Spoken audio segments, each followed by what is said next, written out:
A street girl whispered, "She is behind the wall." The millionaire, incredulous, followed the voice to the forgotten library where it all began. 3 hammer blows were enough to release a sweet scent, and something that should never have been discovered. In the dimness of the room, the truth awaited, intact, suffocated, ready to change everything. Chapter 1.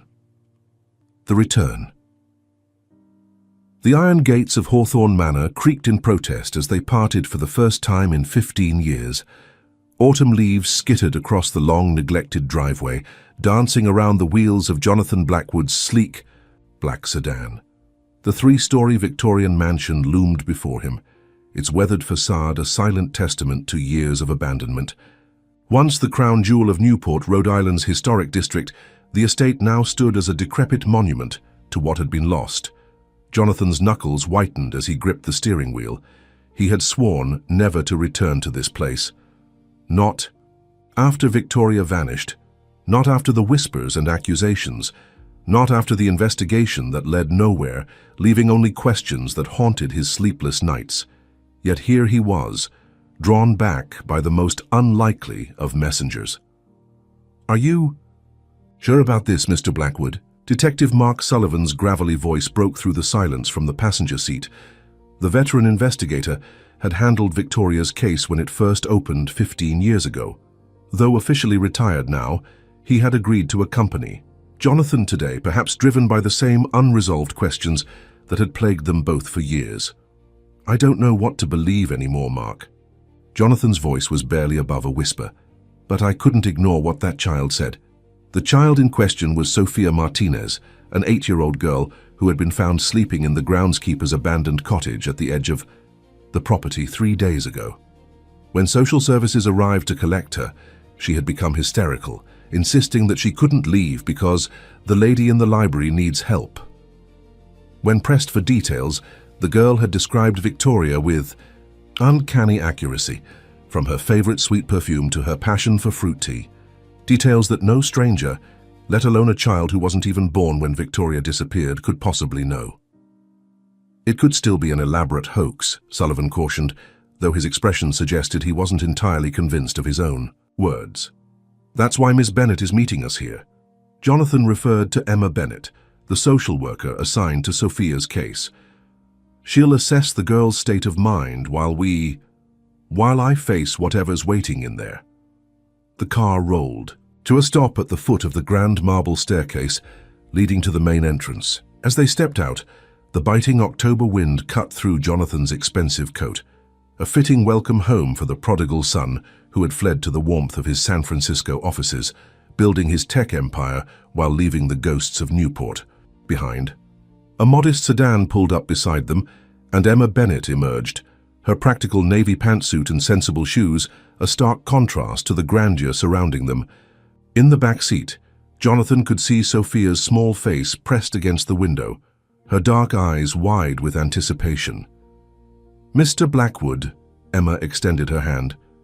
"Thank you for agreeing to this unconventional arrangement." Jonathan shook it briefly. "Let's just get this over with."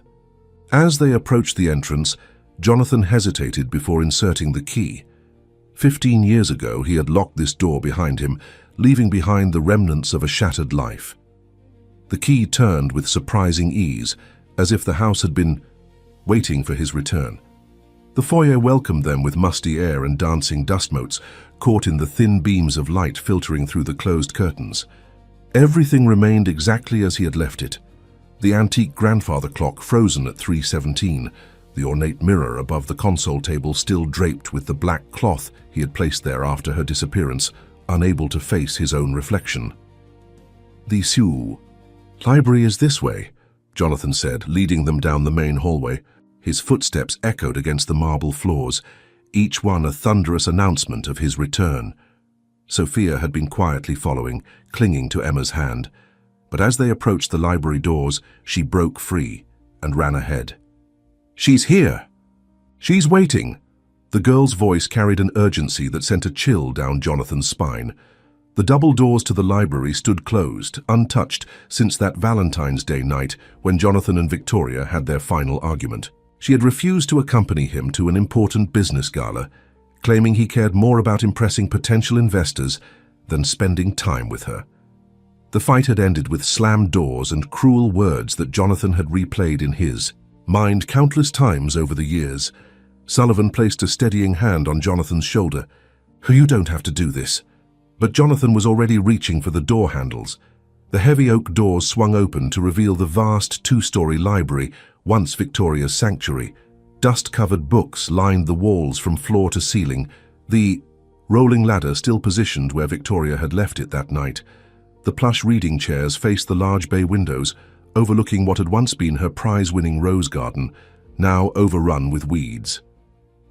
Sophia darted inside, heading straight for the eastern wall where a massive bookshelf housed Victoria's collection of first-edition classics. "It's here," she whispered, pressing her small hand against the wall. "She's behind here. She's cold." Jonathan exchanged glances with Sullivan and Emma, who had followed close behind. The detective's skepticism seemed to be wavering as they watched the child's confident movements through a space she had supposedly never seen before. "How do you know about this place, Sophia?" Emma asked gently, kneeling beside the girl. "The lady told me," Sophia replied matter-of-factly. "She says her name is Victoria and she's been trapped for a very long time."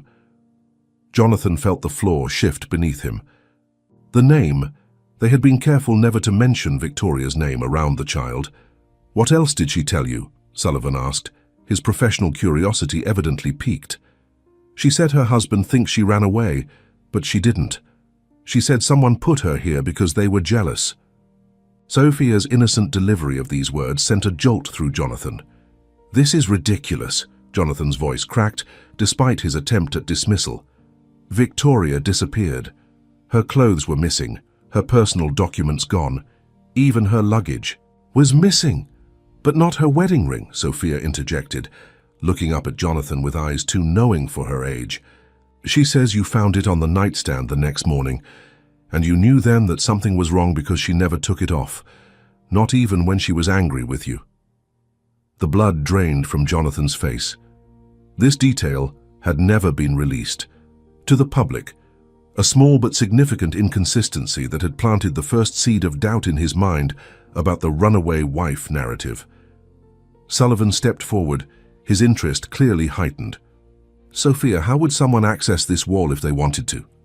The girl moved toward the bookshelf and pointed to a specific leather-bound volume of Pride and Prejudice, Victoria's favorite novel. "You pull this one," she said with the certainty of someone reciting memorized instructions. Before Jonathan could protest, Sullivan reached for the book and gave it a gentle tug. A barely audible click echoed through the silent library, followed by the subtle shifting of the bookshelf, which now stood slightly ajar from the wall. "My God," Emma whispered. Jonathan stared in disbelief. In all his years living in the mansion, he had never known about this secret compartment. But then the house had been in Victoria's family for generations before their marriage. There were bound to be secrets he wasn't privy to.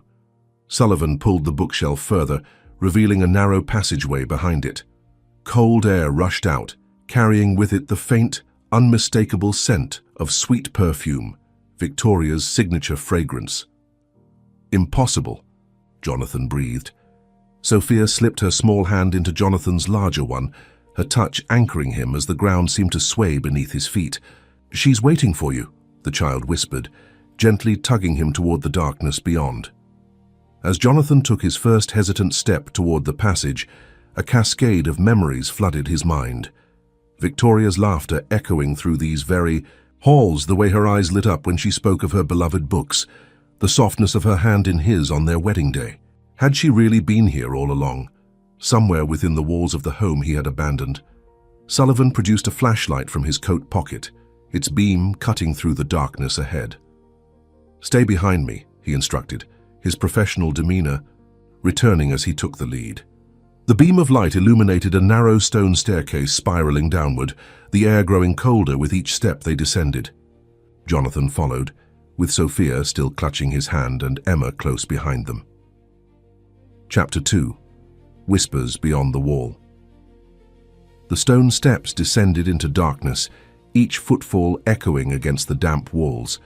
Jonathan felt as though he were walking into the depths of his own conscience. Every step carrying him further into the past, he had tried desperately to escape. Sophia's small hand remained firmly clasped in his, her presence both comforting and unsettling. Sullivan's flashlight beam danced across the stone walls, revealing centuries-old masonry that predated even the mansion's Victorian reconstruction. "This must have been part of the original foundation," the detective murmured, his voice bouncing off the narrow passage. "Revolutionary War era, if I had to guess." After 20 steps, the staircase opened into a small chamber, no larger than a modest bedroom. Sullivan swept his light around the space, illuminating what appeared to be a makeshift living area. A narrow cot stood against one wall, neatly made with blankets that showed no signs of 15 years' abandonment. A small bookshelf contained a dozen or so volumes, all titles Jonathan recognized as Victoria's favorites. A writing desk occupied the corner, its surface cluttered with journals and scattered papers. "Someone's been down here," Emma whispered, her professional composure momentarily fractured by the discovery. "And recently?" Sullivan nodded grimly. "The dust patterns suggest regular movement." He directed his flashlight toward the floor, where clear pathways cut through the otherwise undisturbed dust. Jonathan's attention, however, was drawn to a framed photograph on the desk, a wedding picture showing him and Victoria on the happiest day of their lives. He picked it up with trembling hands, wiping away a thin film of dust from the glass. "This was from our bedroom." "Look," Sophia's excited voice broke the tense silence as she pointed toward another door on the far side of the chamber. Unlike the rough stonework surrounding it, this door was modern, its metal surface incongruent with the ancient walls. Sullivan approached it cautiously, inspecting the electronic keypad mounted beside it. "It's a secure room," he said. "Requires a code to enter. Try 0214, Sophia suggested. Jonathan looked at her in astonishment. "February 14th, Valentine's Day. The day of your last fight," Sullivan added quietly. Emma placed a gentle hand on Sophia's shoulder. "Sweetheart, how could you possibly know that?" The girl's response was simple, delivered with the unshakable certainty of childhood. "The lady told me. She says it's important that you remember that day." With a deep breath, Jonathan stepped forward and entered the code. The keypad emitted a soft beep, followed by the distinct click of a lock disengaging.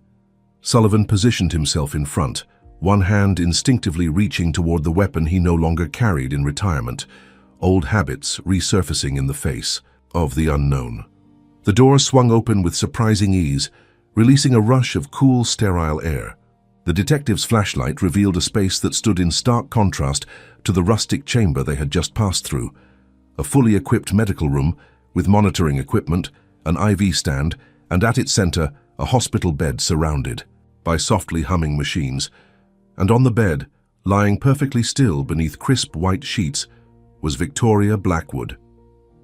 Jonathan froze in the doorway, his vision tunneling until all he could see was his wife's face, older, thinner, but unmistakably her. Her chestnut hair, now streaked with silver, framed a face that seemed frozen in time despite the evident passage of years. Clear tubes ran from her arms to the various machines surrounding her, and a steady beeping confirmed what seemed impossible. Victoria was alive. "My God," Jonathan whispered, stumbling forward. "Victoria." There was no response. Her eyes remained closed, her breathing shallow but regular. "She's in a coma," a voice announced from behind them. They all turned to find a woman standing at the entrance to the chamber, silhouetted against the dim light from the stairwell. As she stepped forward, Sullivan's flashlight illuminated her features, a face similar enough to Jonathan's to mark them as siblings. "Eleanor," Jonathan breathed, recognition and confusion warring in his voice. "What have you done?" Eleanor Blackwood stepped fully into the room, her posture rigid, her expression carefully composed. At 52, she retained the aristocratic bearing that had always distinguished the Blackwood family, though the years had etched deep lines around her eyes and mouth. "What I had to do," she replied simply. "For Victoria's sake. For your sake, though you never understood that." Emma instinctively pulled Sophia closer, shielding the child as the family drama unfolded. Sullivan moved to position himself between Eleanor and the others, his training evident in his stance despite the years of retirement. "She's been here all this time?" Jonathan's voice cracked as 15 years of grief, confusion, and misdirected anger crashed over him. "While I believed she had abandoned me? While the entire town whispered that I had something to do with her disappearance?" Eleanor's cool facade showed its first crack. "You were never supposed to come back," she said. "You were supposed to move on with your life. That was the plan." "The plan?" Jonathan echoed incredulously. "You made me believe my wife had left me. She was going to leave you anyway." Eleanor's voice rose sharply. "That night, after your fight, she called me. She was hysterical, saying she couldn't do this anymore, that she was packing her bags and leaving Newport for good." Sullivan stepped forward. "Miss Blackwood, I think you should know that interfering with an investigation by concealing information is—" "There is no investigation anymore, Detective," Eleanor cut him off. "You closed Victoria's case years ago. Missing person, presumed voluntary departure." "Because we were led to believe she left willingly," Sullivan countered, his professional demeanor hardening. "But I'm looking at evidence that suggests something entirely different." Jonathan barely registered their exchange, his attention fixed on Victoria's still form. He approached the bed cautiously, as if afraid she might disappear if he moved too quickly.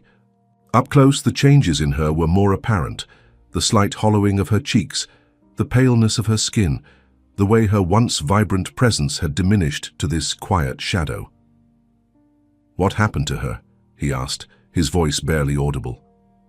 Eleanor's shoulders sagged slightly, the weight of 15 years of secrecy visibly pressing upon her. "She was leaving the house that night after your fight. I came over to try to talk some sense into her. We argued at the top of the library stairs. She was so angry, so determined to leave you." Emma gasped softly, piecing together what must have happened next. "She fell," Eleanor continued, her voice now flat, emotionless. "She stumbled backward and fell down the entire flight of stairs. I found her unconscious at the bottom. There was so much blood." "And you didn't call an ambulance?" Sullivan asked incredulously. Eleanor lifted her chin defiantly. "I'm a doctor. I assessed her condition and realized the head trauma was severe. By the time an ambulance would have arrived from the mainland, it might have been too late, so I made a choice." "You brought her down here," Jonathan said, the pieces finally falling into place. "To this makeshift medical facility." "This makeshift facility saved her life," Eleanor retorted. "I had been renovating this space as a potential clinic for my research into experimental treatments for coma patients. The renovation was nearly complete when Victoria had her accident." "So you just decided to keep her here? For 15 years? Sullivan's disbelief was palpable. "Without informing her husband or the authorities?" Eleanor turned to Jonathan, her expression softening slightly. "You were falling apart, Jonathan. The business was on the verge of collapse. If you had known she was in a coma with little chance of recovery, you would have thrown away everything to sit by her side, waiting for a miracle that medical science suggested would never come." "That wasn't your decision to make," Jonathan's voice broke. "I made the best choice I could under impossible circumstances," Eleanor insisted. "I created a narrative that would let you move on. And it worked, didn't it? You rebuilt your life in California. Your company is now worth billions. You've accomplished everything you ever wanted." "Except having my wife," Jonathan countered, bitterly. Sophia, who had been observing silently from Emma's protective embrace, suddenly stepped forward. "The lady says she understands," she announced, her young voice cutting through the tension. "She says she's not angry anymore." All eyes turned to the child, who walked confidently to Victoria's bedside and placed her small hand over the woman's limp one. "How is this possible?" Emma asked softly. "Sophia, how can you know what Victoria is thinking?" "I just hear her," Sophia replied simply. "Not with my ears, in here." She tapped her temple. "She's been talking to me since I found the cottage. She guided me here." Eleanor's scientific mind visibly struggled with this inexplicable element. "That's impossible. Victoria's brain activity has been minimal for years." She's not capable of conscious thought, let alone communication. But Jonathan remembered the stories his grandmother used to tell about the Blackwood women. Stories of inexplicable connections, of psychic bonds that defied rational explanation. Stories he had dismissed as superstitious nonsense. What else? "Does she say, Sophia?" he asked, kneeling beside the child. Sophia closed her eyes as if listening intently to a voice only she could hear. "She says the music box opens with the melody of your first dance." The child's brow furrowed in concentration. "She says it's important. There's something inside you need to see." Jonathan's breath caught. On Victoria's nightstand stood a small, silver music box, a wedding gift from him that she had treasured. He had assumed it had disappeared along with her other personal items. Now he realized Eleanor must have brought it down here as part of the stage scene of Victoria's departure. He reached for it with trembling hands, turning the delicate key until the familiar notes of La Vie en Rose began to play. As the melody reached its chorus, he pressed the hidden catch that Victoria had accidentally discovered during their first year of marriage. A secret compartment that even the craftsman who made it hadn't known existed. The false bottom slid open, revealing a folded piece of paper that had yellowed slightly with age. Jonathan unfolded it carefully, revealing Victoria's elegant handwriting. Chapter 3. Paper Trails. Jonathan's hands trembled as he unfolded the yellowed paper. Victoria's handwriting flowed across the page, the familiar, elegant script transporting him instantly back to simpler times. Mornings when he would find her thoughtful notes tucked into his briefcase. Evenings when her shopping lists would include his favorite desserts with little hearts drawn beside them. "What does it say?" Sullivan asked, his investigator's instincts clearly piqued. Jonathan cleared his throat, struggling to steady his voice as he began to read aloud. "My dearest Jonathan, if you're reading this, something has happened to me. I'm writing this after our fight, and I realize I've been unfair. You were right. I've been keeping secrets, but not the kind you imagine. I've discovered something about your business partner that frightens me. Robert isn't who he claims to be. The documents are in the safe behind grandmother's portrait. Combination: the day we met, the day we married, the day we promised forever. I love you always, Victoria." The room fell silent as the implications of Victoria's words settled over them. Even Eleanor seemed genuinely surprised, her carefully constructed narrative beginning to unravel. "Robert Miller?" Sullivan asked, recalling the name of Jonathan's former partner who had mysteriously withdrawn from their company shortly after Victoria's disappearance. What could she have discovered about him? Jonathan's mind raced through possibilities. Robert had been more than a business partner. He'd been a friend, a confidant, almost like the brother Jonathan had never had. He'd been devastated when Robert suddenly sold his shares and cut all contact, explaining via a terse email that he needed to pursue other opportunities. "I don't know," Jonathan admitted. "But if Victoria thought it was important enough to hide this note..."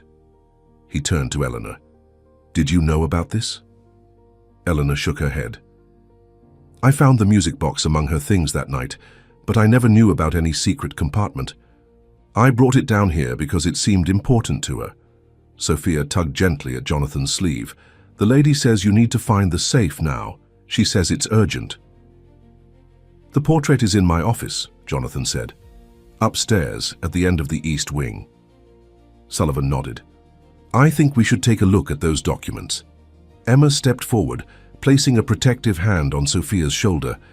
"Perhaps I should stay here with Sophia and Ms. Blackwood while you gentlemen investigate?" The social worker's professional tone barely masked her underlying message. She didn't entirely trust Eleanor and wouldn't leave the child alone with her. Sullivan caught her meaning and nodded almost imperceptibly. "That seems wise," he agreed. "We won't be long." As Jonathan reluctantly prepared to leave Victoria's side, Eleanor moved toward the medical equipment, checking readings and making small adjustments. "Her vitals are stable," she reported clinically. "They always are. For 15 years, she's remained in this persistent vegetative state, breathing on her own, heart beating steadily, but no meaningful brain activity. Yet somehow she's communicating with Sophia, Jonathan pointed out. Eleanor's expression remained skeptical. There must be a rational explanation. The lady says there are many things science can't explain yet, Sophia interjected, with the simple confidence of a child repeating an obvious truth. A flicker of uncertainty crossed Eleanor's face before she composed herself. I'll stay with Victoria and monitor her condition. You should go find those documents. Jonathan hesitated, torn between not wanting to leave Victoria and needing to discover what she had found so concerning 15 years ago. I'll be back. Soon? He whispered, gently touching his wife's hand before following Sullivan toward the stairs. The two men retraced their steps up to the library in tense silence, each lost in their own thoughts. The ornate library seemed different now, transformed by the knowledge of what lay beneath it.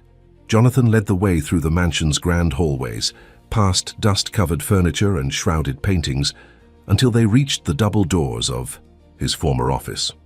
Unlike the rest of the house, this room showed signs of recent entry.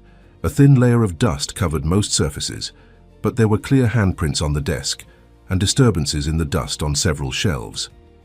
Someone's been in here, Sullivan observed, instantly alert. Recently. Jonathan moved directly to the far wall where a life-sized portrait of his grandmother, Evelyn Blackwood, hung in a gilded frame.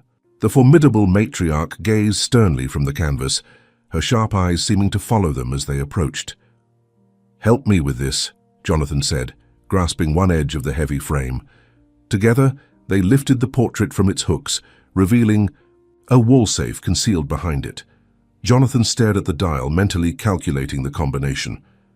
"The day we met," he murmured, turning the dial to 10:08:05. "The day we married." Another turned to a second sequence, 06:12:06. "The day we promised forever." A final sequence, 02:14:08. Valentine's Day, 2 years into their marriage, when they had renewed their vows during a private ceremony on the beach below the mansion. The safe door swung open with a satisfying click. Inside lay a sealed manila envelope, the words "Evidence RM" written across it in Victoria's handwriting. Sullivan whistled softly. Your wife was playing detective. Jonathan removed the envelope carefully and opened it. Inside were photographs, financial statements, and what appeared to be printouts of news articles from various small-town newspapers across the country. As they spread the contents across Jonathan's desk, a disturbing pattern began to emerge. "These are identity records," Sullivan said, examining the papers with a professional eye. "Birth certificates, social security numbers, driver's licenses, all for different men spanning about 20 years. Jonathan picked up a photo that showed Robert, the man he had known as his friend and business partner, standing beside a different woman and children in front of a suburban home. The timestamp indicated it had been taken 3 years before Robert had supposedly moved to Newport as a single man with no family ties. He was living multiple lives, Jonathan realized, the betrayal cutting deep even after 15 years. But why would Victoria care enough to investigate him? Sullivan pointed to a newspaper clipping. This might explain it. Apparently one of his previous families reported him missing after he disappeared with their life savings. The woman was left destitute with 3 young children. Victoria would have been outraged, Jonathan said softly, memories of his wife's fierce sense of justice flooding back. She was always so protective of women and children. She ran that shelter downtown, remember? The detective nodded grimly. And if she confronted him about it? Jonathan's blood ran cold at the implication. You think Robert had something to do with her accident? I think it's worth considering, Sullivan replied cautiously. We have a man with a history of assuming false identities and defrauding people who suddenly leaves town immediately after your wife disappears. Now we discover she had been investigating him. That's a connection that deserves scrutiny. Jonathan sifted through more documents, finding financial records that showed large transfers from company accounts to offshore banks. Transactions that would have required both his and Robert's authorization. Except Jonathan had never signed off on these transfers. He forged my signature, Jonathan realized, examining the documents more closely. He was embezzling from the company. And Victoria discovered it, Sullivan concluded. The question is, what happened after she wrote that note? Did she confront him directly, or did she speak with someone else first? Eleanor, Jonathan said, the pieces clicking into place. Victoria called Eleanor that night after our fight. What if she wasn't just upset about our argument? What if she told Eleanor about Robert's fraud? Sullivan frowned thoughtfully. That would add another layer to this situation. If Eleanor knew about the embezzlement... Before he could complete the thought, they heard footsteps in the hallway. 2, heavy to be Emma's or Sophia's. Both men turned as the office door swung open. A middle-aged man in an expensive suit stood in the doorway, his salt and pepper hair neatly styled, his posture radiating confidence despite the unexpected confrontation. Jonathan recognized him immediately, though 15 years had added weight to his frame and lines to his once smooth face. "Hello, Jonathan," Robert Miller said calmly. "I was told you might be visiting the old place today." Sullivan instinctively stepped forward, positioning himself between Jonathan and the newcomer. "Robert Miller, I presume?" Robert smiled thinly, his gaze flicking to the documents spread across the desk. "I see you found Victoria's little collection. She always was too curious for her own good." "How did you know I'd be here?" Jonathan demanded, anger rising in his chest. "Eleanor called me," Robert replied simply. "We've stayed in touch over the years. Someone had to help her maintain this place and care for Victoria's medical needs. Those experimental treatments don't come cheap, you know." Jonathan felt as though he'd been struck. "You knew? All this time you knew Victoria was here?" Robert shrugged. "Of course. Eleanor needed an ally, and I needed certain assurances. Mutually beneficial arrangements are the cornerstone of good business, as you well know." Sullivan's eyes narrowed. "What kind of assurances?" "That my past indiscretions would remain private," Robert answered smoothly. "Nothing sinister, Detective Sullivan. Just the understanding that certain documents would never find their way to the authorities." "You were stealing from the company," Jonathan accused, "using fake identities, abandoning families across the country." Robert's expression hardened. "Slightly. I prefer to think of it as creating opportunities. Besides, the statute of limitations has long expired on those particular activities." "Not on all of them," Sullivan countered, "and interfering with an investigation has no limitations." Robert laughed, the sound devoid of humor. "What investigation? Victoria Blackwood's case was closed years ago.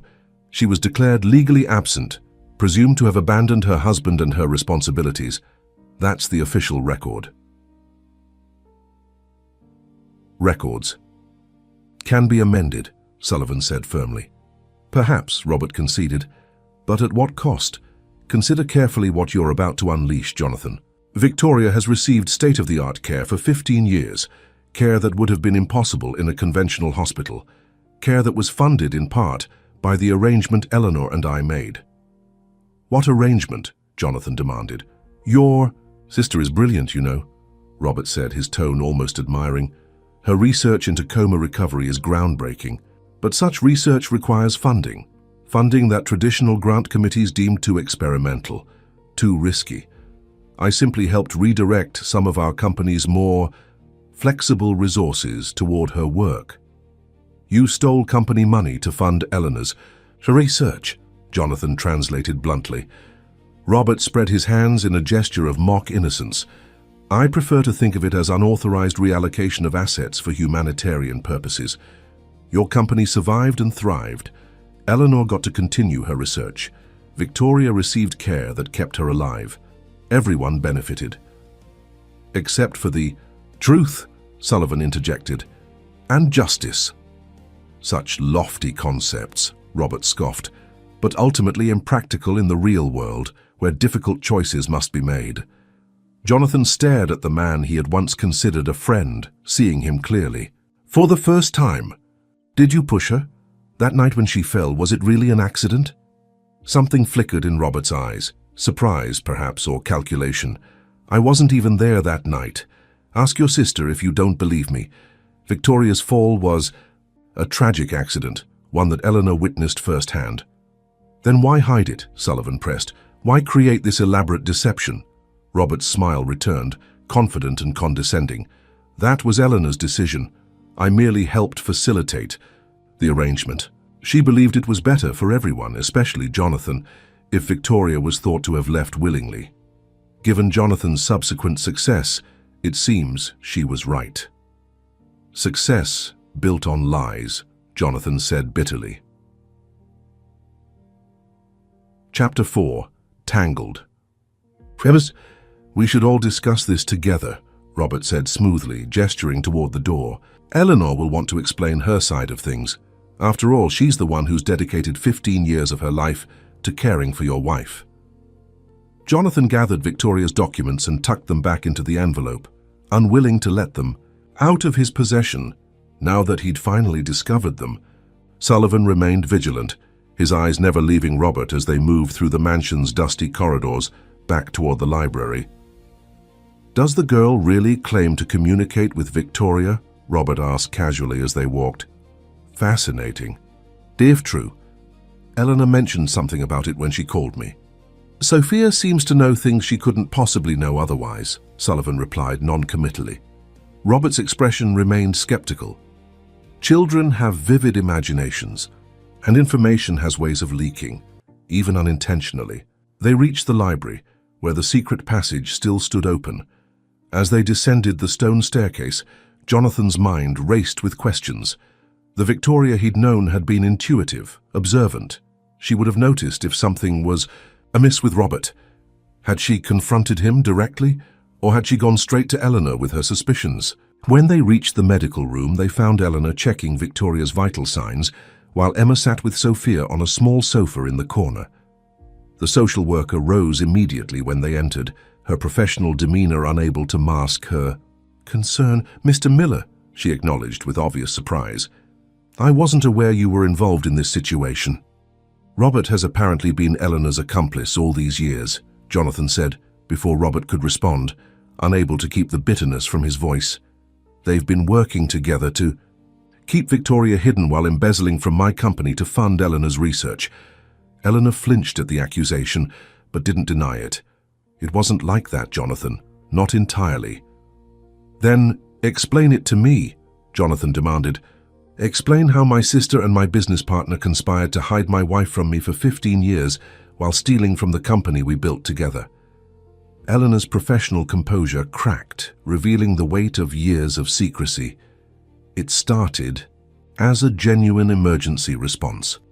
When Victoria fell, I made a split-second medical decision to treat her here, rather than risk moving her. Her head trauma was severe. Every minute counted. But after the emergency passed, Sullivan prompted, why maintain the deception? Eleanor moved away from Victoria's bedside, pacing the small room as she gathered her thoughts. The first 48 hours were critical. Victoria remained unconscious, her condition precarious. I couldn't leave her, not even to explain to you what had happened. She looked directly at Jonathan. You were out of town for those 2 days after your fight, remember? At that conference in Chicago. Jonathan nodded. He'd flown out early the morning after their argument, still angry, expecting Victoria would cool down while he was gone. By the time you returned, Eleanor continued, the situation had changed. Victoria had stabilized physically, but brain scans showed significant damage. The prognosis was, she hesitated, not promising. The medical consensus would have been to transfer her to a long-term care facility, where she'd receive standard but minimal treatment for what most neurologists would consider a permanent vegetative state. But you didn't believe that diagnosis, Sullivan guessed, studying Eleanor's expression. I've dedicated my career to challenging the conventional wisdom about consciousness in coma patients, Eleanor confirmed. My research suggests that many patients diagnosed as vegetative actually retain higher levels of awareness than we can detect with standard methods. But my experimental treatments weren't approved for clinical use. No hospital would have allowed me to try them on Victoria. So you kept her here, Jonathan said, in your private laboratory. Eleanor nodded. I convinced myself it was for her benefit, that I could provide better, more innovative care than any conventional facility, and there have been promising signs over the years, subtle responses to stimuli that wouldn't be noticed in a traditional setting where nurses are overworked and doctors spend minutes, not hours, with each patient. Robert stepped forward. When Eleanor explained the situation to me, I saw an opportunity to help. Your company had funds that weren't being utilized efficiently. Eleanor's research needed financing. It seemed like a simple solution. That doesn't explain why you kept me in the dark, Jonathan countered, his voice rising. Why make me believe my wife had abandoned me? A flash of guilt crossed Eleanor's face. That was my decision, not Robert's. I saw how devastated you were after the fight, how you blamed yourself for driving her away. I thought, knowing the truth would destroy you, that you'd put your life on hold waiting for a recovery that might never come. So you lied to me, Jonathan said flatly. For 15 years. I protected you, Eleanor insisted, and I protected Victoria. The experimental treatments I've developed have kept her brain from deteriorating further. There's still hope for recovery, even after all this time. Sullivan frowned. But the deception went beyond just hiding Victoria's condition. You deliberately created evidence of her voluntary departure, packed clothes, missing documents. That was my contribution, Robert admitted without apparent remorse. Eleanor needed to make Jonathan believe Victoria had left willingly. I simply helped make the scenario more convincing. By stealing from our company to finance it all, Jonathan added bitterly. Robert shrugged. The company prospered despite, or perhaps because of, my financial management. You became a billionaire, Jonathan. Would that have happened if you'd spent the last 15 years sitting beside a hospital bed, watching your wife's unchanging face? Before Jonathan could respond, Sophia spoke up from her place beside Emma. The lady doesn't like when you talk about her like she's not here, the child said firmly. She says she can hear everything. All eyes turned to the small girl, whose expression held a certainty that none of the adults in the room could dismiss entirely. That's impossible, Eleanor said, though her scientific conviction seemed slightly shaken. Victoria's EEG shows minimal brain activity consistent with a persistent vegetative state. Maybe your machines don't see everything, Sophia replied simply. Robert studied the child with calculating interest. Fascinating. The power of suggestion, perhaps? Or maybe, he glanced at Eleanor. Maybe there's something to your theories about consciousness after all, Doctor. Eleanor moved to check the monitoring equipment again, her brow furrowed in concentration. There have been anomalies in her readings recently, small spikes in activity that don't follow the usual patterns. I assumed they were equipment malfunctions. Or signs that she's trying to communicate, Jonathan suggested, hope flaring for the first time since entering this hidden chamber. Sophia approached Victoria's bedside again, placing her small hand over the older woman's. She wants to wake up, the child said softly. She's been trying for a long time, but it's like being trapped in quicksand. The more she struggles, the deeper she sinks. Eleanor's scientific skepticism warred visibly with her desperate hope for her research to be vindicated. If there is increased neural activity, it could be a response to the experimental treatment protocol I started 3 months ago, a new compound designed to stimulate neurogenesis in damaged brain tissue. Sullivan moved closer to Victoria's bedside. If she's been aware all this time. The implication hung heavy in the air. Victoria, potentially conscious but unable to move or communicate, trapped within her own body for 15 years while the people around her made decisions about her life without her consent. I never would have. Eleanor began, then stopped, visibly shaken by the possibility. All my research suggested that patients in her condition weren't conscious in the way we understand consciousness, that they experienced nothing. The lady says she remembers fragments, Sophia continued, her young voice taking on an oddly mature cadence, like dreams that come and go. Sometimes she could hear voices but couldn't understand the words. Sometimes she felt touches but couldn't respond. It was like being underwater, everything muffled and distant. Jonathan knelt beside Sophia, bringing himself to eye level with the child. How did you find her, Sophia? How did you know to come here? The girl's expression grew thoughtful. I started hearing her about a month ago, just whispers at first, like someone calling from very far away. Then the whispers got clearer. She told me where to find the cottage on your property, said I'd be safe there.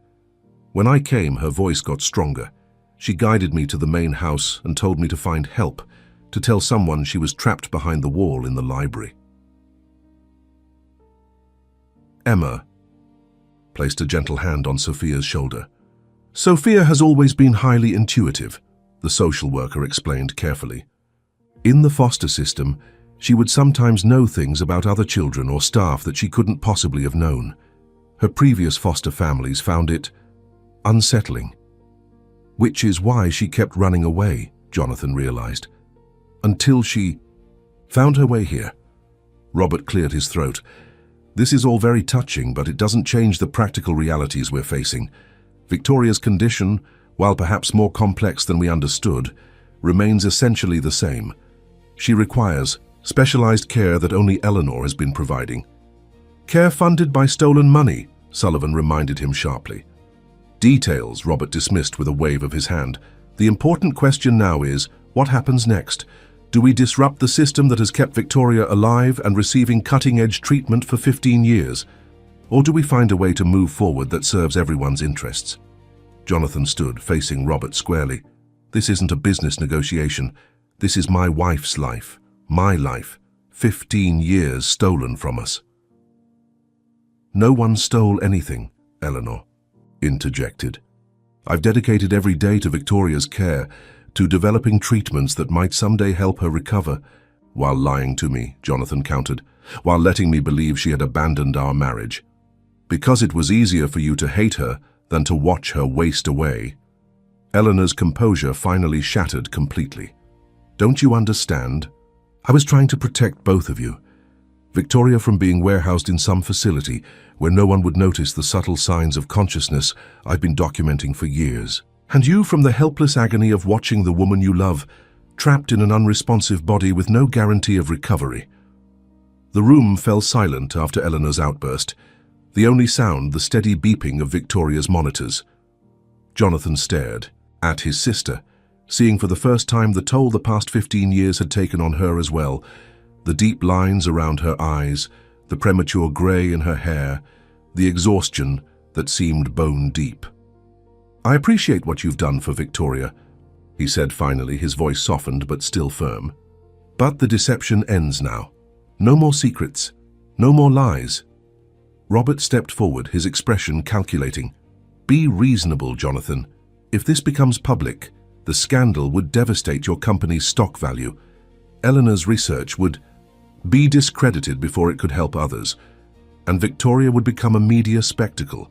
Is that what you want for her? What I want, Jonathan replied evenly, is the truth. All of it. Starting with exactly what happened the night Victoria fell, all eyes turned to Eleanor, whose face had gone pale. I've told you what happened. We argued at the top of the stairs. She lost her balance and fell. What were you arguing about?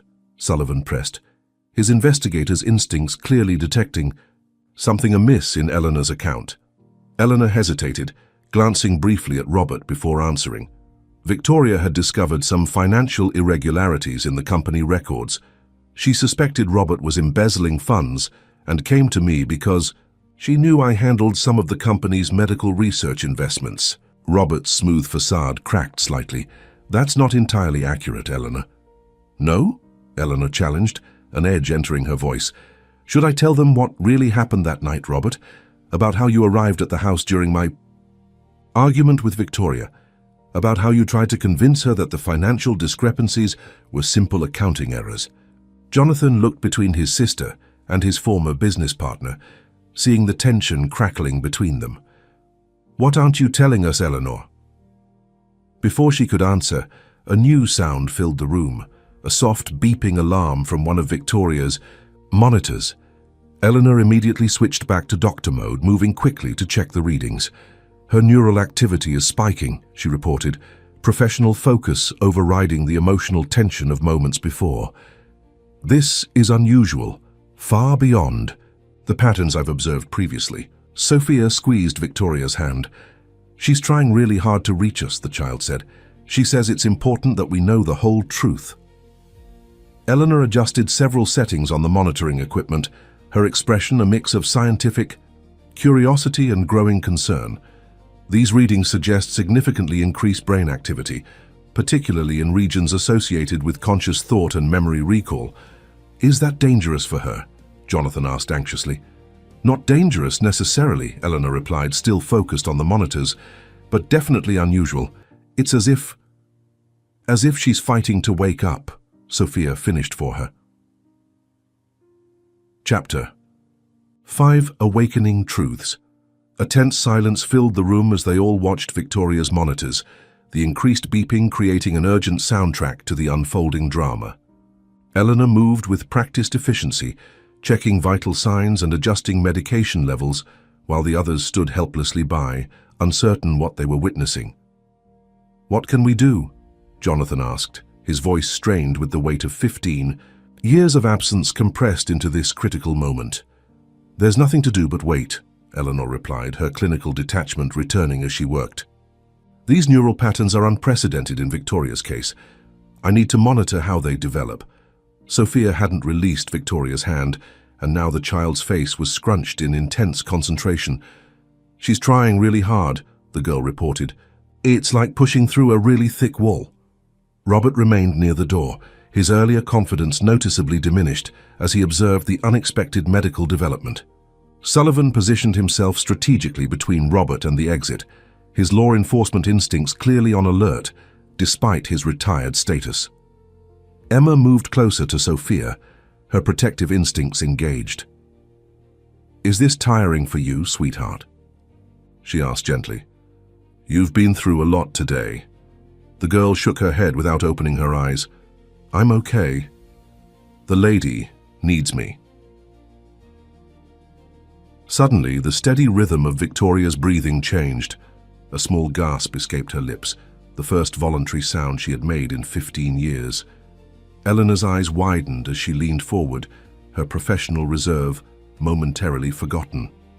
"Victoria, can you hear me?" Another sound, barely audible, but unmistakably an attempt at speech. Jonathan moved to the other side of the bed, taking his wife's free hand in his own.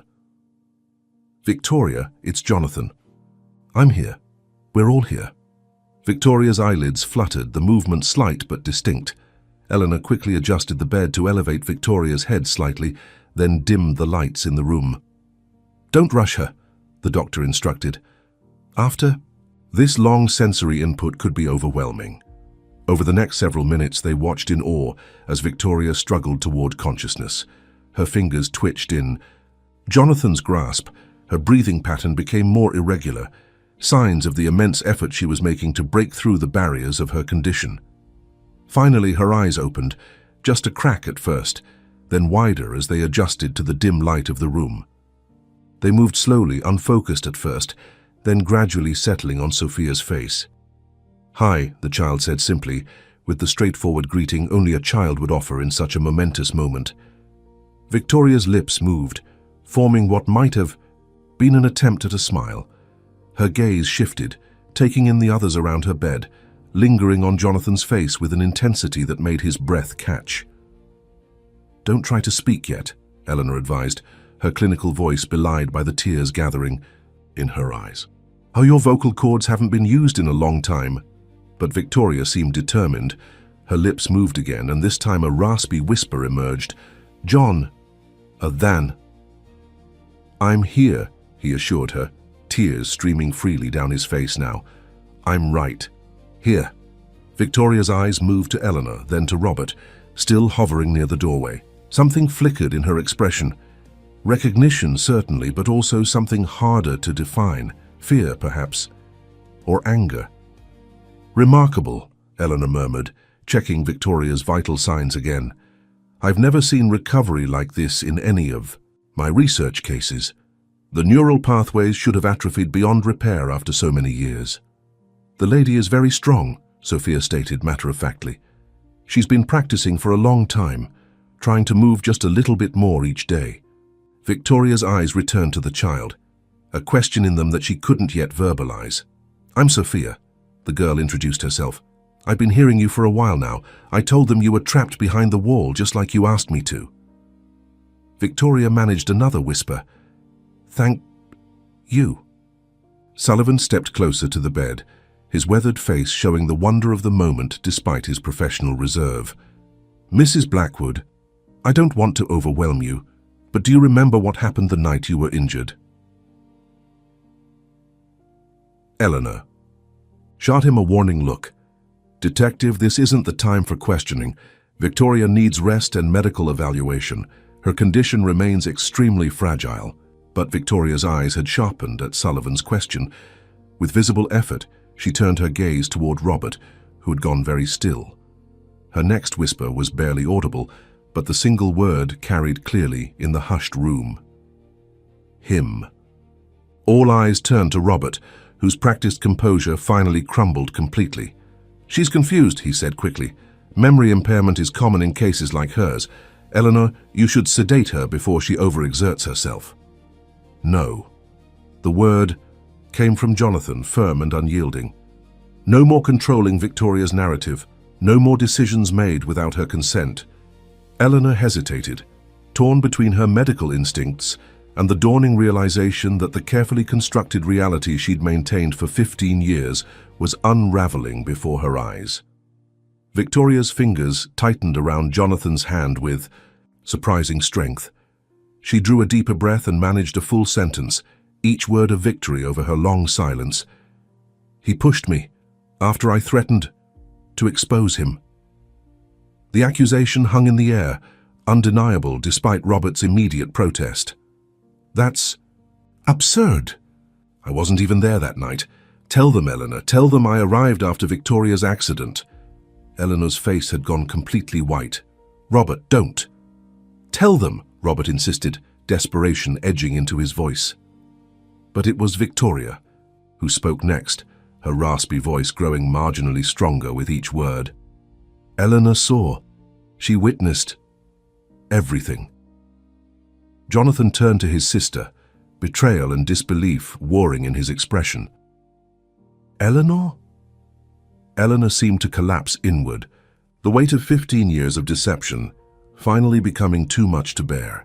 It wasn't supposed to happen like that, she whispered. Victoria called me after your fight saying she'd discovered Robert was embezzling funds. She was gathering evidence to present to you and the board. So you warned Robert, Sullivan deduced, the investigator connecting the dots with practiced ease. Eleanor nodded miserably. I called him because I thought we could reason with Victoria, convince her to handle it quietly. My research was being funded through one of the accounts Robert had reallocated. I was afraid of losing everything if there was a scandal. When did you realize it wasn't just about the money? Jonathan asked, his voice dangerously quiet. Eleanor couldn't meet his eyes. When Robert arrived at the house, he was different, angry in a way I'd never seen before. He and Victoria argued in the library. I tried to calm them both down, but then Victoria threatened to call you immediately. She was standing at the top of the stairs when Robert just lunged at her. It was an accident, Robert interjected desperately. I only meant to stop her from reaching the phone. I never intended for her to fall. Victoria's voice came again, weak but clear. Not accident. He said, no one would believe me.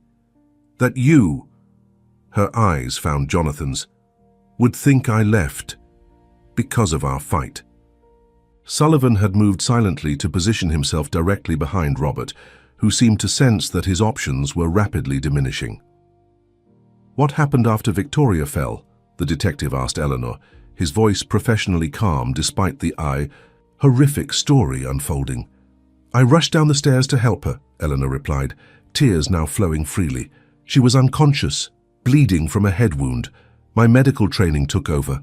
I stabilized her while Robert panicked, saying we needed to cover it up, that no one would believe it was an accident given the financial discoveries Victoria had made. So you brought her down here, Jonathan said, the pieces finally falling into place. To this secret medical room you'd been preparing for your research. Eleanor nodded. It seemed like the only option in that moment. I convinced myself I was saving her life, that a hospital wouldn't be able to respond quickly enough to her traumatic brain injury. But then when she didn't regain consciousness in those first critical days, you and Robert created the narrative of her voluntary departure, Sullivan finished. Robert handled the details, Eleanor admitted. He packed a suitcase with her clothes, took her passport and credit cards, made it look like she'd fled after your argument. Robert's calculated charm had completely evaporated, replaced by the cornered desperation of a man seeing his carefully constructed world collapsing. It was never supposed to be permanent, he insisted, just until we could figure out a better solution.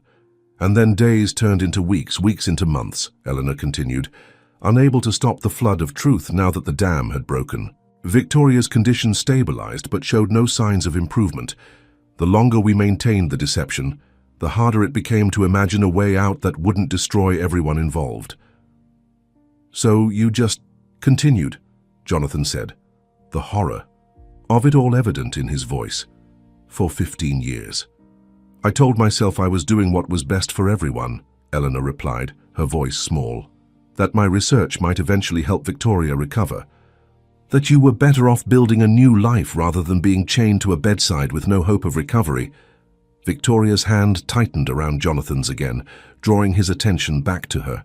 Her eyes were clearer now, more focused, as if each moment of consciousness was strengthening her connection to the world around her.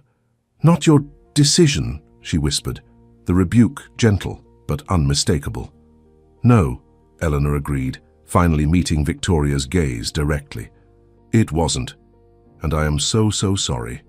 Sullivan had moved to stand directly behind Robert, whose eyes were darting around the room as if searching for escape. Robert Miller, the detective began formally.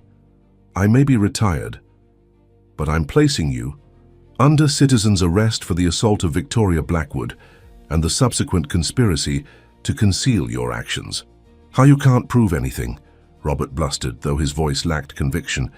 It's been 15 years, there's no evidence besides the word of a woman with severe brain damage and a confessed conspirator trying to save herself. Actually, Jonathan interjected, Victoria's hidden documents include financial records showing your embezzlement patterns. That establishes motive, and I suspect when the authorities search this facility, they'll find Eleanor kept detailed medical records documenting Victoria's original injuries, which will likely be consistent with a fall or a push down the library stairs. Eleanor nodded slowly. I kept everything. Medical ethics required thorough documentation even if, she faltered, even if what we did was unethical in other ways. Robert made a sudden move toward the door, but Sullivan, despite his years in retirement, reacted with the instincts of a career lawman. He stepped smoothly into Robert's path, his stance making it clear that the younger man wouldn't be leaving the room. Don't make this worse for yourself, Sullivan advised calmly. The truth has a way of coming out, no matter how deeply it's buried. As if in response to his words, Victoria's voice came again, stronger than before. Truth always finds a way. Sophia smiled at Victoria, still holding her hand. That's what you kept telling me, that the truth needed to be found, that it was trapped, like you were. For the first time, Victoria managed to turn her head slightly, focusing fully on the child beside her. How did you hear me? Emma stepped forward, placing a gentle hand on Sophia's shoulder. Sophia has always had a special sensitivity, the social worker explained. Her case files are full of incidents that her previous foster families couldn't explain. Knowing things she shouldn't know. Finding things that were lost, sometimes even responding to thoughts no one had spoken aloud. I just hear people sometimes, Sophia explained with a child's simple acceptance of her own uniqueness.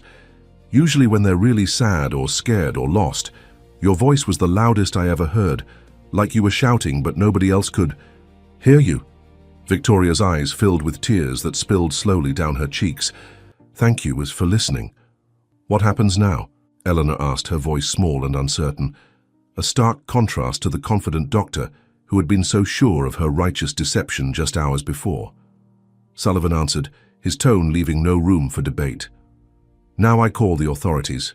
This situation goes well beyond what can be handled privately. Victoria needs proper medical evaluation, Eleanor protested weakly.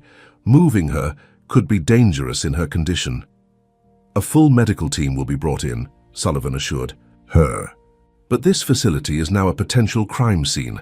Nothing leaves this room until investigators have documented everything. As Sullivan moved toward the stairs to find better cell reception, Robert made one last desperate appeal. Jonathan, be reasonable. Think of the scandal this will create. Your company's stock will plummet. Your reputation... Stop. Jonathan's voice cut through Robert's plea like a blade.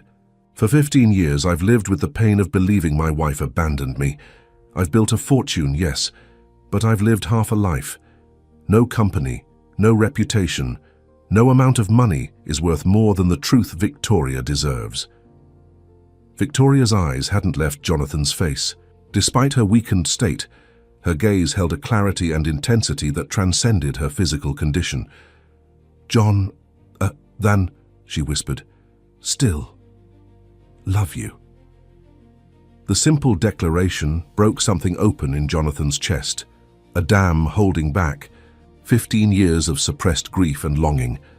Tears flowed freely down his face as he leaned closer to his wife. I never stopped loving you, Victoria, not for a single day. Sophia released Victoria's hand and stepped back, a wisdom beyond her years evident in her solemn expression. She needs you now, the child said simply, more than she needs me. Chapter 6. The Road to Recovery.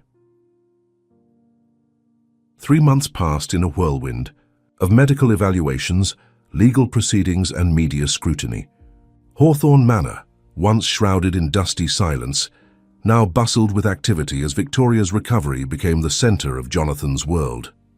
The grand ballroom on the first floor had been transformed into a state-of-the-art rehabilitation facility, allowing Victoria to remain at home while receiving the specialized care she needed. Physical therapists, speech pathologists, and neurologists came and went daily, each contributing to what medical journals were already calling a miraculous recovery. Jonathan sat in the sunroom adjacent to the ballroom, watching as Victoria worked through her afternoon physical therapy session.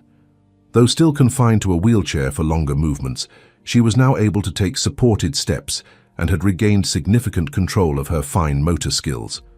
Her speech, initially halting and slurred, had improved dramatically, though she still tired easily during longer conversations. She's making remarkable progress, Dr. Samantha Chen observed, joining Jonathan by the window.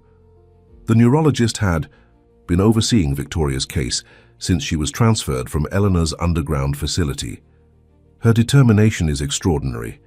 Jonathan nodded, his eyes never leaving his wife as she carefully grasped and released colored blocks under the therapist's guidance.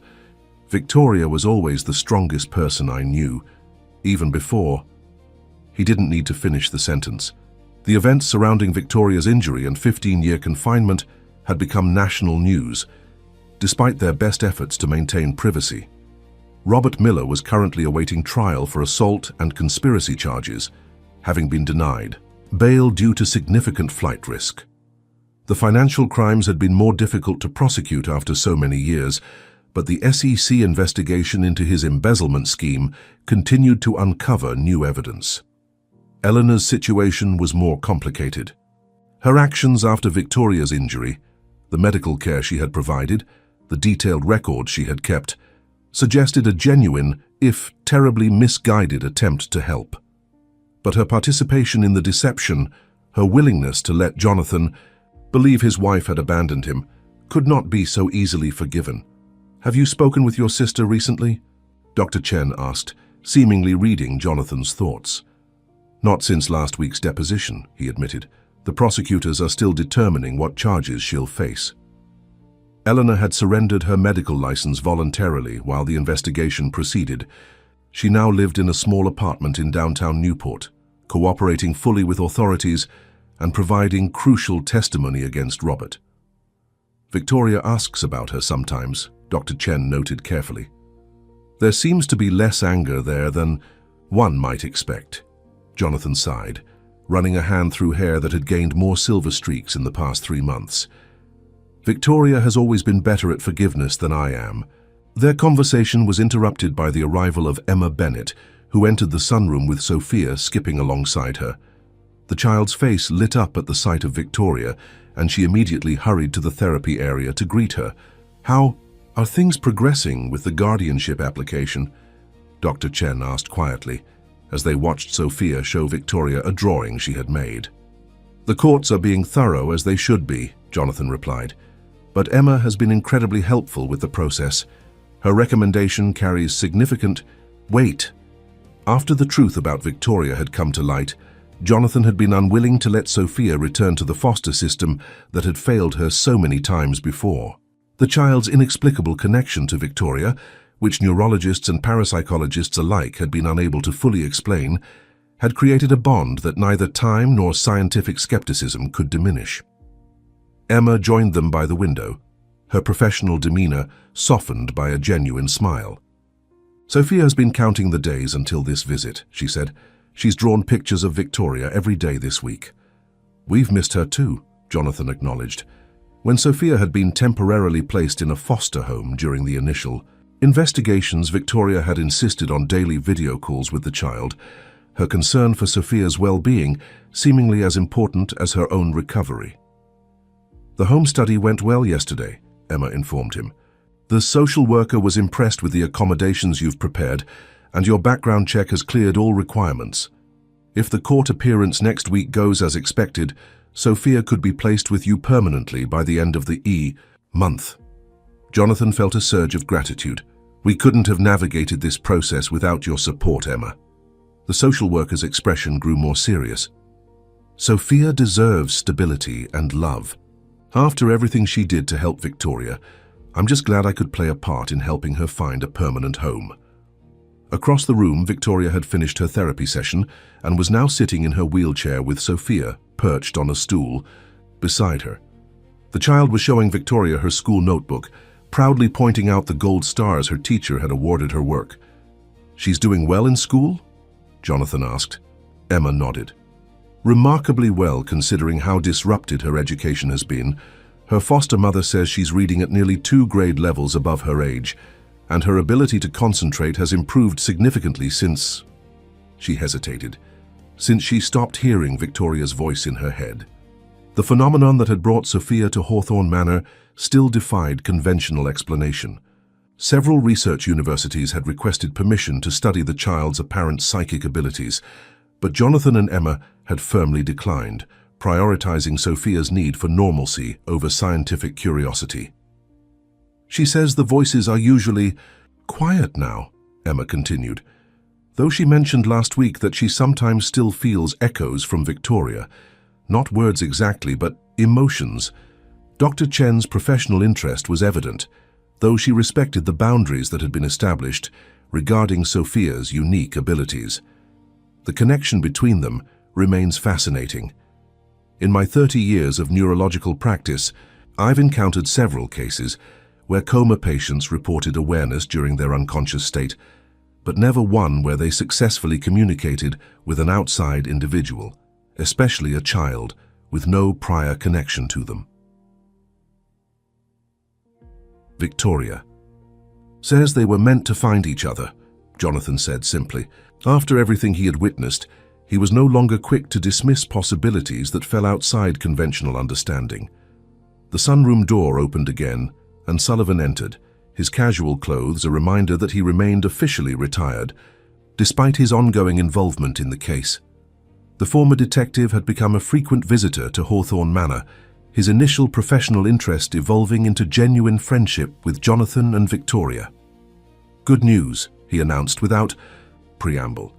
"The DA is offering Eleanor a plea deal. No prison time if she cooperates fully in Robert's prosecution and accepts 5 years of probation plus community service." Jonathan's expression remained guarded.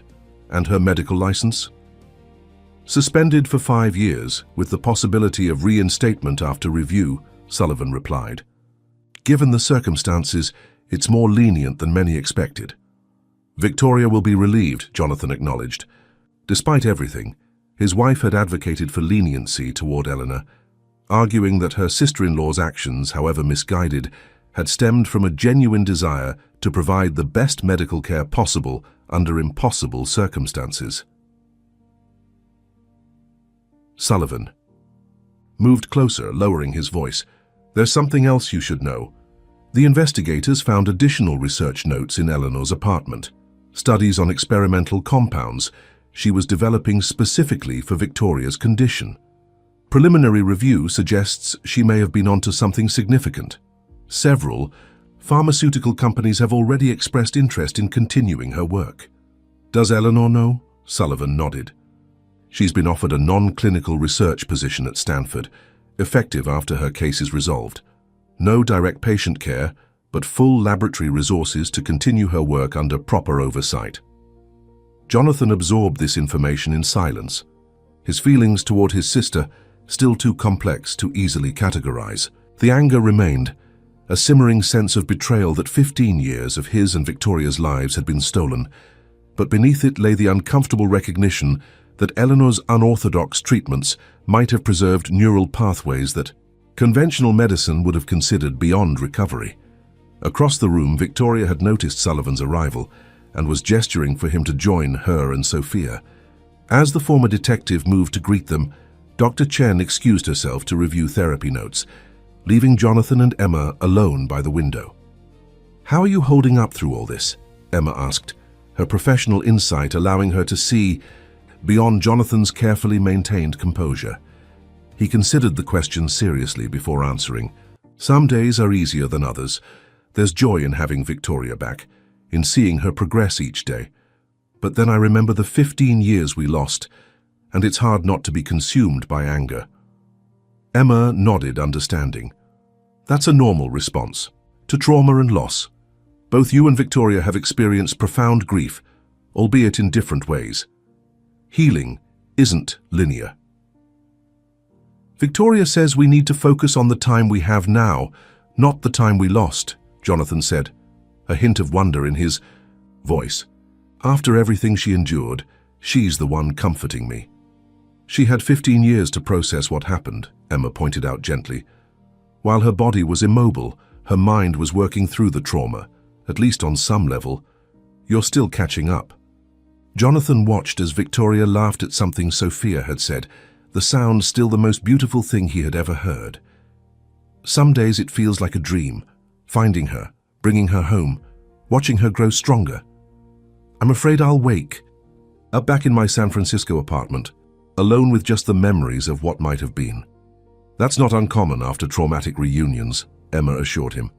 "The sense of unreality can persist for months, even years. But each day that passes makes the new reality more concrete." Their conversation was interrupted when Victoria began wheeling herself toward them, Sophia walking proudly beside the chair, one hand resting lightly on the armrest. Sullivan followed a few steps behind, his weathered face softened by a smile. "Jonathan," Victoria called, her voice stronger than it had been even a week ago, "Sophia has wonderful news." The child beamed, practically bouncing with excitement. "I got the lead in the school play. I'm going to be Dorothy in The Wizard of Oz." "That's fantastic, Sophia," Jonathan congratulated her, genuinely pleased. The normalcy of the achievement, a school play, a proud moment in a child's life, stood in stark contrast to the extraordinary circumstances that had brought them all together. "The performance is next month," Sophia continued eagerly. "Miss, Emma says you can both come if everything goes well with the judge next week." The hesitation in her voice revealed the lingering uncertainty she felt about her future, a vulnerability that all the adults in the room recognized from their different professional and personal perspectives. Victoria reached out to take Sophia's hand. "We wouldn't miss it for the world," she promised, the certainty in her voice offering the reassurance the child needed. "Dorothy is the perfect role for you, a brave girl who helps others find their way home." The parallels weren't lost on anyone. Sophia had, in her own way, helped Victoria find her way home after 15 years of disconnection. And now, if the courts approved, Hawthorne Manor would become Sophia's home as well, completing a circle that had begun with a child hearing whispers that no one else could hear. "Why don't you show Jonathan the costume design you drew?" Victoria suggested, and Sophia hurried back to retrieve her notebook. Once the child was out of earshot, Victoria turned to Emma. "Have there been any issues with the previous foster families?" Any objections to our petition? Emma shook her head. None. The current placement was always intended to be temporary, and your resources for providing a stable home environment are undeniable. It's not about our resources, Victoria corrected gently. It's about giving her the belonging she's never had. Sullivan, who had remained tactfully quiet during the guardianship discussion, checked his watch. I should head out. I'm meeting with the prosecutor again this afternoon to go over my testimony for Robert's trial. Any updates on when that might begin? Jonathan asked. The defense keeps filing motions for delay, but the judge seems determined to move forward. Jury selection should start next month, Sullivan replied. Are you both still committed to testifying? Victoria nodded firmly. Absolutely. The truth needs to be heard. All of it. As Sullivan took his leave, Sophia returned with her notebook, proudly displaying a colorful drawing of Dorothy's iconic blue gingham dress and ruby slippers. While Jonathan admired her artwork, Victoria exchanged a meaningful look with Emma. I'd like to visit Eleanor, Victoria said quietly when Sophia was distracted, before the plea deal is finalized. Emma's surprise was evident. Are you sure you're ready for that? Victoria's expression was resolute. No, but it's necessary for both of us. Jonathan overheard and turned toward his wife, concern evident in his face. Victoria, you don't owe Eleanor anything. After what she did... It's not about owing, Victoria interrupted gently. It's about moving forward. I spent 15 years trapped in darkness, Jonathan. I won't spend the rest of my life trapped by anger and resentment. The quiet strength in her voice silenced any further objections.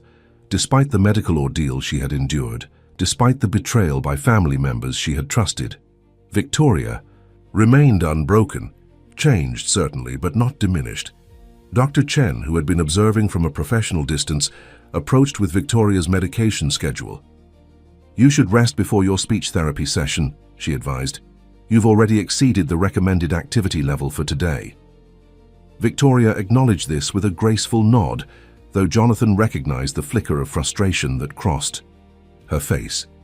For someone who had been completely immobilized for 15 years, even the gentlest limitations on her recovery activities felt like constraints.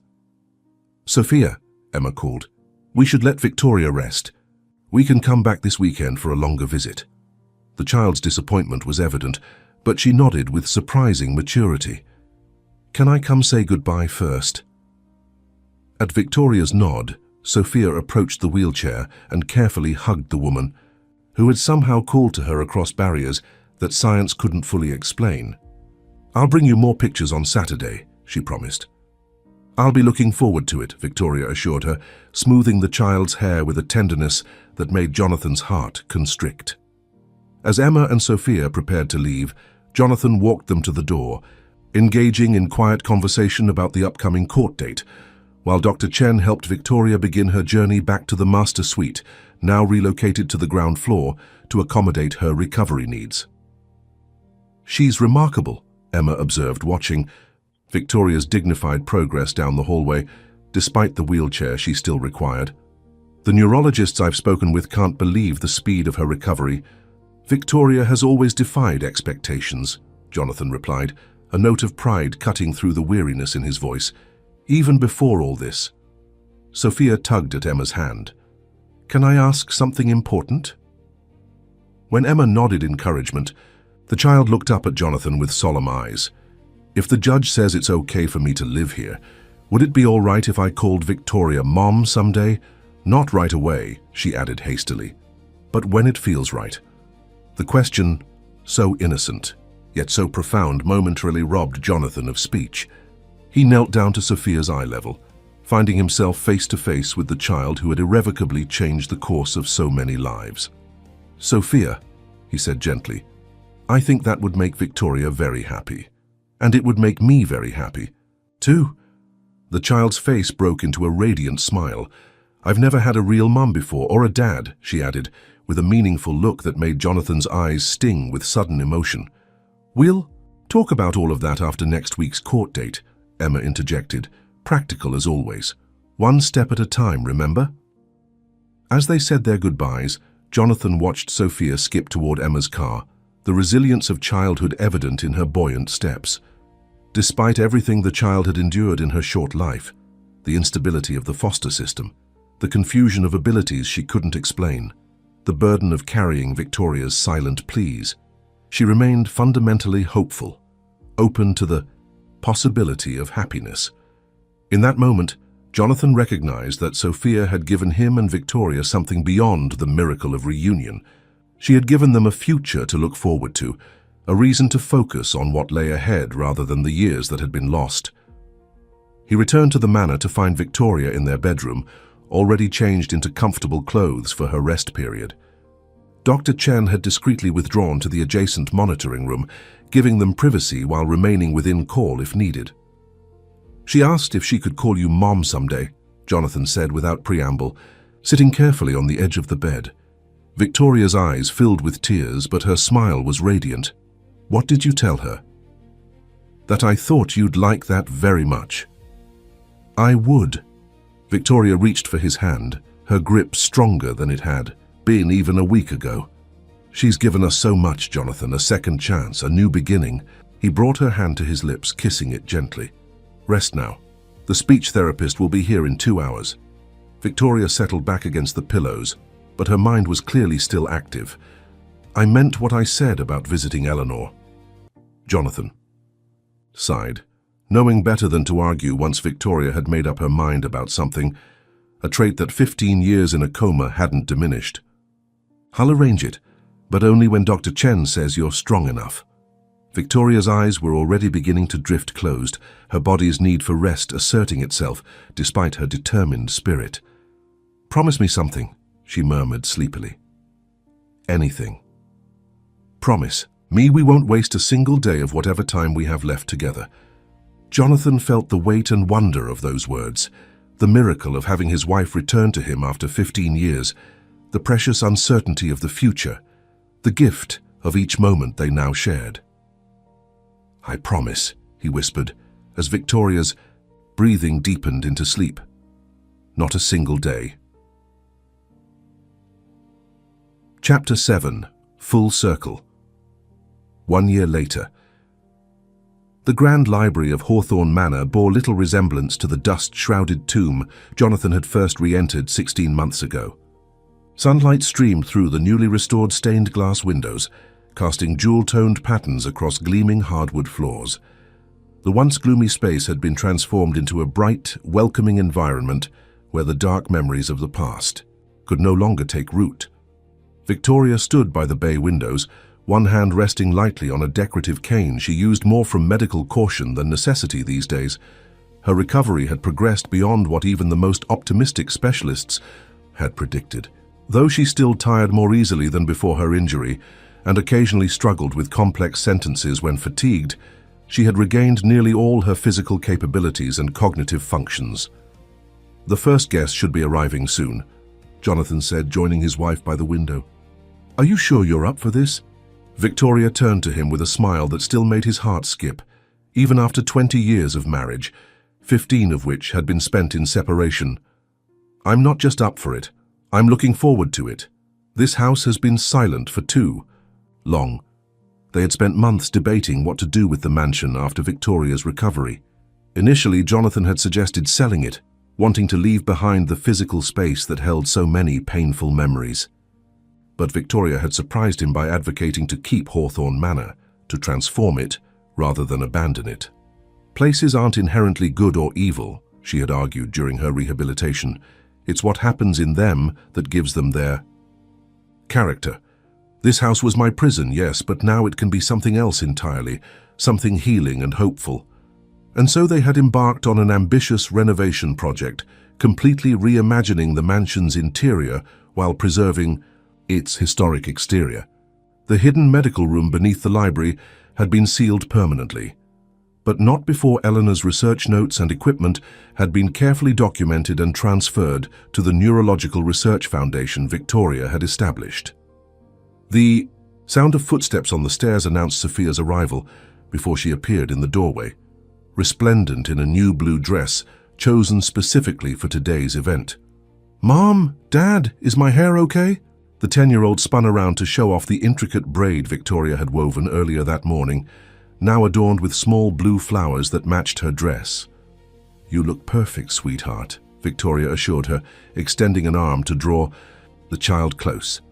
The adoption had been finalized 6 months ago, though in truth Sophia had become their daughter in every meaningful way long before the legal proceedings were complete. The bright, intuitive child who had once heard whispers no one else could hear had blossomed under their care, her academic abilities matching her emotional intelligence.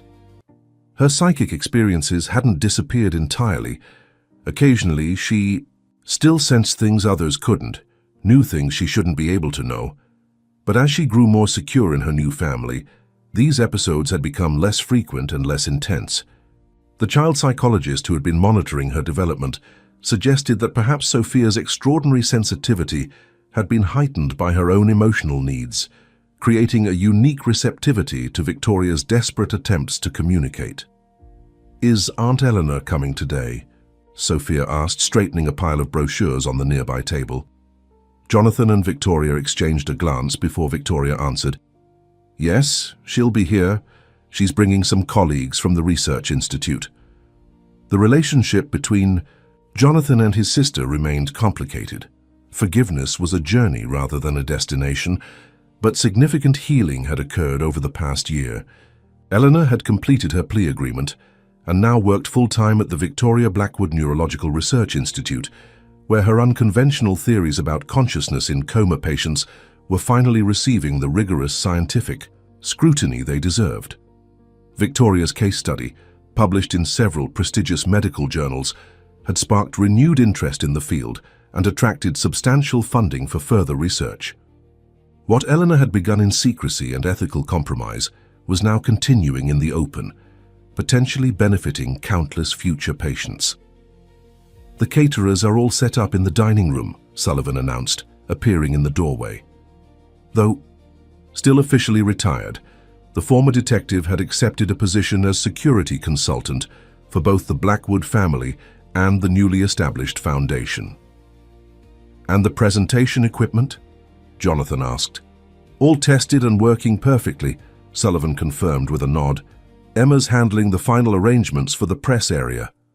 Emma Bennett, who had transitioned from being Sophia's social worker to becoming the foundation's community outreach director, had proven invaluable in organizing today's event. Her practical experience with vulnerable populations informed the foundation's mission in ways that pure medical research could not. A car crunched on the gravel driveway outside, signaling the arrival of the first guests. Victoria took a deep breath, squeezing Jonathan's hand. "It's really happening," she said softly. "Second thoughts?" he asked, searching her face. She shook her head firmly. "Not a single one. This is exactly where we should be, exactly what we should be doing." What they were doing, what today's event would officially launch, was the transformation of Hawthorne Manor's East Wing into the country's first specialized residential facility for children recovering from traumatic brain injuries. The program would combine cutting-edge medical care with educational support, all within an environment designed to feel like a home rather than a hospital. "Sophia, would you please show Dr. Chen and her team to the presentation area?" Victoria asked as their first guests emerged from a university van. The child nodded importantly, always eager to help with foundation activities. Her personal experience with Victoria's recovery had sparked an interest in medicine that her parents were carefully nurturing, along with her natural empathy for others facing challenges. As Sophia headed outside, Victoria turned back to Jonathan. "I keep thinking about that day, the day you finally came back to the manor. How different everything might have been if you'd chosen not to listen to a strange child's story." "I almost didn't," Jonathan admitted, the memory still sobering. "If Sullivan hadn't convinced me to at least check it out," Victoria touched his cheek gently. "But you did come, and here we are." "Here we are," he agreed, the simple phrase encompassing a journey too profound for more elaborate expression. The sound of more arriving vehicles drew them toward the entrance hall, where they would greet the mix of medical professionals, potential donors, and media representatives who had been invited to the foundation's launch. "Victoria." A familiar voice spoke from the library doorway. They turned to find Eleanor standing there, elegantly dressed but visibly nervous, a leather portfolio clutched in her hands, though she had been involved in the Foundation's planning from the beginning. Her interactions with Jonathan remained tentative, laden with the weight of past choices. Victoria smiled warmly, extending her hand. "Eleanor, I'm so glad you could make it." "I wouldn't have missed it," Eleanor replied, accepting the offered hand. "The research team is very excited about the presentation." Jonathan nodded formally to his sister. Their relationship had thawed considerably since the early days after Victoria's awakening, but a certain reserve remained, perhaps always would. "Are the clinical trial results ready?" Eleanor nodded, patting the portfolio. "Preliminary data? From the first 30 patients, the results are promising." The experimental treatment protocol that Eleanor had developed for Victoria, refined and properly tested over the past year, was showing significant potential for patients previously considered to have minimal chances of recovery. What had begun as a desperate, ethically compromised attempt to help one woman might ultimately benefit countless others. "Dr. Blackwood," Sophia's voice carried from the entrance hall, "the university team needs you for the technical setup."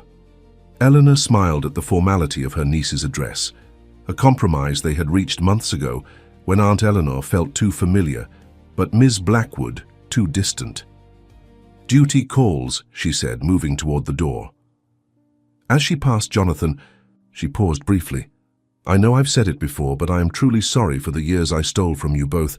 Not a day passes that I don't regret the choices I made." Jonathan's expression softened slightly. "We're trying to create something meaningful from what happened. That's what matters now." It wasn't quite forgiveness, but it was acknowledgement, recognition, that the path forward lay through purpose rather than recrimination. Eleanor nodded understanding before continuing toward the entrance hall. Left alone momentarily in the library, Jonathan and Victoria stood in the spot where, 16 months ago, a secret passage had been revealed behind the bookshelf. That opening had now been permanently sealed, the bookshelf itself replaced with an elegant display case containing photographs, documents, and mementos chronicling Victoria's remarkable recovery. "There will be questions about it all," Victoria said, nodding toward the display. "The media will want the sensational details. The secret room, Robert's betrayal, Eleanor's deception, and Sophia's unexplainable connection to you," Jonathan added.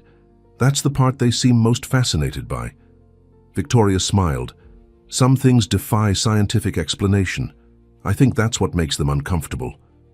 And yet, it's the foundation of the work we're doing now," Jonathan observed, challenging conventional wisdom about consciousness, awareness, and recovery. The sound of many voices from the entrance hall signaled the arrival of more guests. Victoria straightened her shoulders and checked her reflection in the window glass, a habit formed during months of physical therapy when every small movement represented a victory over her condition. "Ready to change how the world thinks about brain injuries?" Jonathan asked, offering his arm. Victoria took it, her grip strong and certain. "More than ready. It's why I fought so hard to come back." Together they moved toward the entrance hall, where Sophia was already enthusiastically greeting guests, with the poise of a child secure in her place in the world. Emma stood nearby, clipboard in hand, directing arrivals to the appropriate areas. Sullivan maintained a watchful presence by the main door, his experienced eyes missing nothing. The gathering represented a perfect circle of connection, those who had been part of Victoria's discovery and recovery now united in extending that possibility to others. What had begun with a child hearing impossible whispers had transformed into a mission that would touch countless lives. As Jonathan and Victoria joined the welcoming party, a reporter approached them, recorder in hand. "Mrs. Blackwood, you say your experience has changed your perspective on what's possible in neurological recovery?" Victoria smiled, the warmth in her eyes undimmed by the challenges she had overcome. "What I learned during my 15 years of silence is that consciousness persists even when all outward signs suggest otherwise. We're not just launching a foundation today, we're challenging a fundamental assumption about human awareness." "And the little girl who heard you when no one else could?" the reporter pressed. "How do you explain that?" Victoria glanced across the room where Sophia was earnestly explaining the Foundation's logo to an elderly donor. "Some connections transcend our current understanding," she said simply. "That doesn't make them any less real." The reporter seemed about to ask another question when Eleanor approached, accompanied by a team of researchers. "Victoria, could we steal you for a moment? Dr. Patel has some questions about your sensory experiences during the early recovery phase." With an apologetic smile to the reporter, Victoria moved away with the research team, her passion for the work evident in her animated expressions as she engaged in detailed discussion of neural pathways and consciousness mapping. Jonathan watched his wife with undisguised admiration. The woman who had spent 15 years trapped in silence had emerged with a mission and a voice that grew stronger each day. The trauma had changed her, certainly, but in many ways it had distilled rather than diminished her essential nature, her compassion, her determination, her capacity for forgiveness. Sophia appeared at his side, slipping her small hand into his. "Is Mom doing okay? She's been talking a lot." "She's pacing herself," Jonathan assured her, touched by the child's protective instincts toward her adoptive mother. "But thank you for watching out for her." Sophia nodded seriously. "Dr. Chen said we should all pay attention to signs of fatigue, especially on big days like today." "You're going to make an excellent doctor someday," Jonathan observed, seeing in this precocious 10-year-old glimpses of the remarkable woman she would become. Sophia considered this thoughtfully. "Maybe. Or maybe a researcher like Aunt Eleanor. I want to understand why I could hear Mom when nobody else could." "Some mysteries might not have scientific explanations," Jonathan suggested gently. "Everything has an explanation," Sophia replied, with the certainty of childhood. "We just haven't figured it all out yet."